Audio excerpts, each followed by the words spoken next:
Hi hello అండి, అందరికీ నమస్కారం అండి. ఫ్రెండ్స్, ఇప్పుడు అందిన వార్త 23 మంది కన్నుమూత, ప్రజలకు భారీ హెచ్చరిక అంటూ ఇప్పుడిప్పుడే అప్డేట్ అయితే రావడం జరిగిందండి.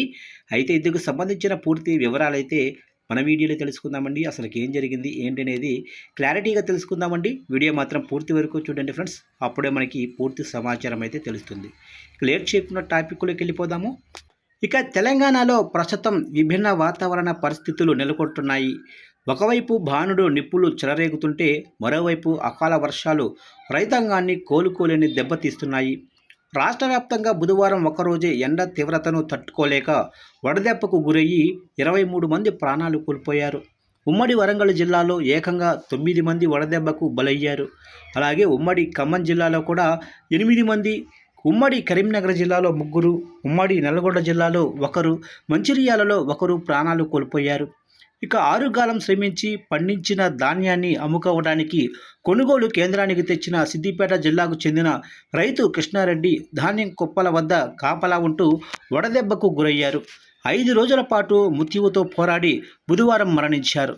ఇలాంటి ఘటనలు రాష్ట్ర వ్యాప్తంగా కూడా అన్నదాతలను కలచివేస్తున్నాయి. మరోవైపు అకాల వర్షాలు అన్నదాతల ఆశలపై నీళ్లు చల్లాయి. మంగళవారం అర్ధరాత్రి నుంచి బుధవారం తెల్లవారుజాము వరకు కురిసిన భారీ వర్షం రాష్ట్రంలోనే పలు జిల్లాలను అతలాకుతలం చేసింది. మెదక్, సంగారెడ్డి, సిద్దిపేట, యాదాద్రి, భువనగిరి, కరీంనగర్, జగిత్యాల, పెద్దపల్లి, మహబూబ్ నగర్ జిల్లాల్లో వర్షం తీవ్రత అధికంగా ఉంది. కొనుగోలు కేంద్రాలలో నిల్వ ఉంచిన ధాన్యం కుప్పలు నీట మునిగాయి. ధాన్యం తడవకుండా కాపాడుకునేందుకు రైతులు టార్పాలిన్లు కప్పే ప్రయత్నం చేసినా ఫలితం లేకుండా పోయింది.